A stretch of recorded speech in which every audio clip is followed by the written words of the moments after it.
not to tackle the bad part of this for a team that scored 35 points, but what didn't work out in the third quarter when you were struggling? Yeah, we had prepared, through 2 years of film study on these guys for a certain defense, a certain coverage, a certain front, and throughout the entire first half, they came out and showed us something different. And I thought our staff and our players did a really good job of adjusting on the fly in the first half, and then come out in the second half and to get something a little bit different even than what we'd seen in the first half and what we had prepared for throughout the course of the week. It took us a little bit more time to adjust there in the third quarter than we would have liked, and led to a little bit of some stalling on some drives, but that was it. It was us as coaches trying to adjust not only from what we had already adjusted to in the first half, but then adjust again in the second half. Kenny, far left. Kenny Rhoda, ESPN Cleveland. Tom, after 3 games, what are you happy with overall on offense, and what's the thing that bothers you the most? I'm happy with the effort that our guys play with. I think we give tremendous effort, especially up front. I think our guys up front play really, really hard, and the guys on the perimeter as well do too. But so the effort, very pleased with. I'm pleased with the growth of the wide receiver core. I don't think anybody would say we're where we need to be for where we're at the place that we're at and the level that we need to be at, but we're growing and we're continuing to get better. We've got to continue. I told people after the game, when we're good, we're pretty dang good. We just got to be good more often, and so we need to be more consistent as an offense, and so that's probably the biggest thing that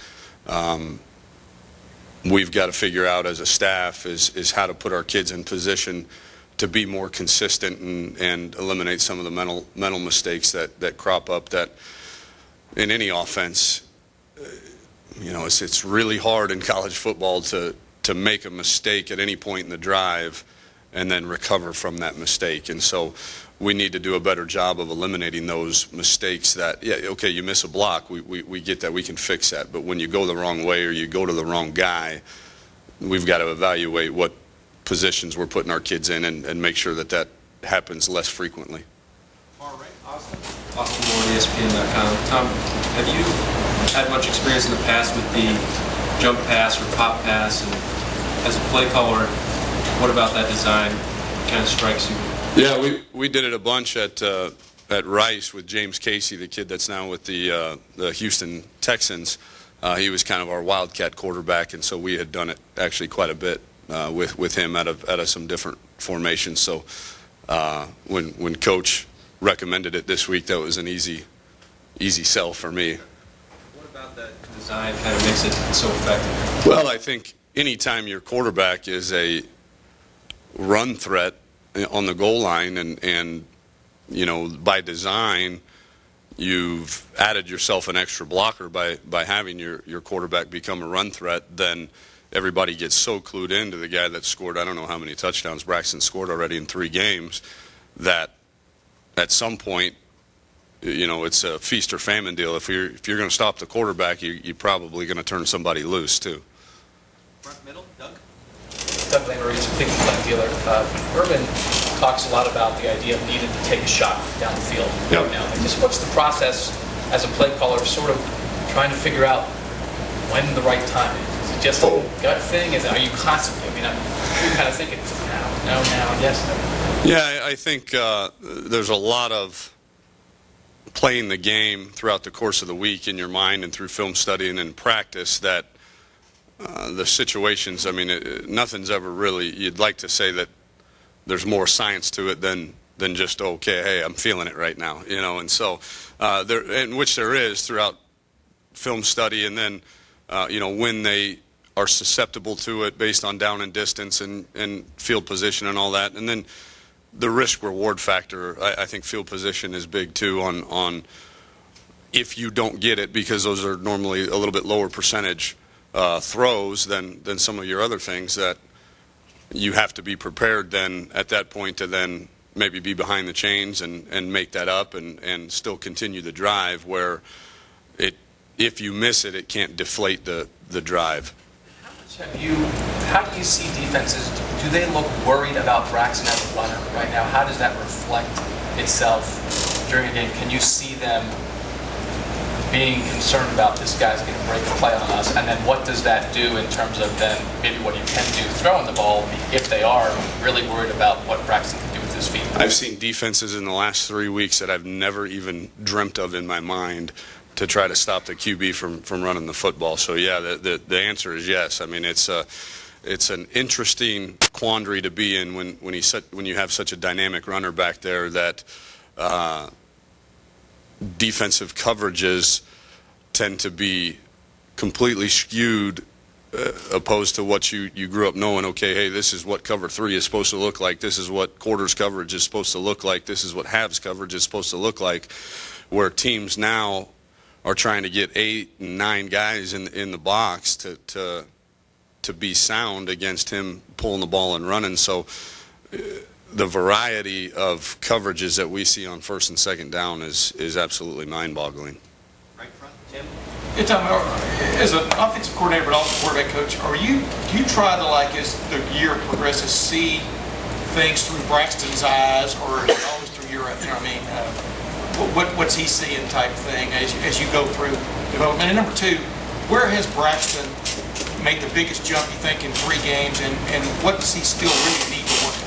Yeah, I think you always, as a play caller and a quarterback's coach, you want to be able to understand the decisions and the things that young man sees at 19 years old in the span of 2.1 seconds, and the decisions that have to be made within those 2.1 seconds is off the charts complex. And you know, none of us in here really have played it at the level Braxton Miller has, and so to be able to say that I can truly see it from his vantage point, no, I never will be. But I think as you go throughout the week, you say what can he handle and what can't he handle, regardless of who it is playing there, whether it's Peyton Manning or Braxton Miller. You've got to decide what's too much to put on his plate and what kind of decisions can he make. And then in terms of progress, I think he's seeing the field better. I think he communicates with me on the sideline better than maybe I had expected. Maybe not in the, you know, there was one point in the game where he said, "Coach, there were too many guys out there." Okay, so that's progress. So at least he saw the fact that there were too many guys out there. Now let's communicate, who was it? You know, who'd you see? How did you see it? What unfolded? All that stuff. So that part's still a work in progress, and still the progressions on when he sees what he sees and triggering those synapses to react to that. But he's seeing the field probably better than he has. Real quick follow-up. You know the late throw he threw to Corey Philly down the field? Right. He was late. Was that something that he should have seen earlier? It looked like he was looking at another side of the field. That was where the play was going yet. He was, based on the coverage, the initial coverage at the snap of the ball, he actually played the correct side of the field, and then they did a decent job covering it, and all of a sudden I think he saw Philly kind of just streak through the corner of his eyes, and oh my gosh, there it is, and got a little excited and didn't set his feet correctly and all that stuff to make that throw. But he did. No, that was based on the coverage. He did exactly what we teach him to in terms of playing the side of the field that he played to start the play. And then when he got to Philly, it was a little too much excitement. Is he like a sponge though now when you present things to him? Is he like soaking it up? Oh, he's great. He's great. Yeah, I mean, he's enjoying, and I certainly don't want to speak for him, but the vibe I get from him and the talks that we've had is that he's enjoying himself a lot in this offense. He understands the areas that he still needs to improve on. So he's certainly not satisfied, and he sees the same issues that we see as coaches, and does a good job accepting criticism. And we try to tell him all that, you know, criticism's, that's not a negative word. All that is I'm pointing out to you the things that we need to improve on, and if you want to be the player that we say you want to be, then let's go out and improve it, and he's embraced that. Matt, far left. Matt McCoy, WTV. Kind of building off of Tim there.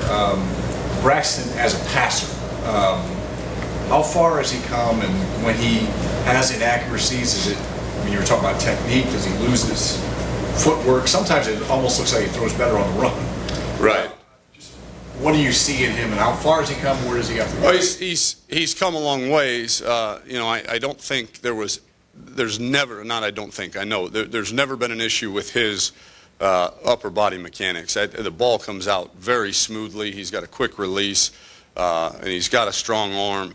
It's, you know, tying that into his feet and making sure that his hips and his feet are aligned properly to the throw on time when that throw needs to be made. And so when you're out there on the run, it's kind of it's a lot easier to make that throw than it is trying to fit a dig into a window in zone coverage where your feet have to be perfectly aligned to that throw, which he's got plenty of arm talent to do that in terms of his release and arm strength.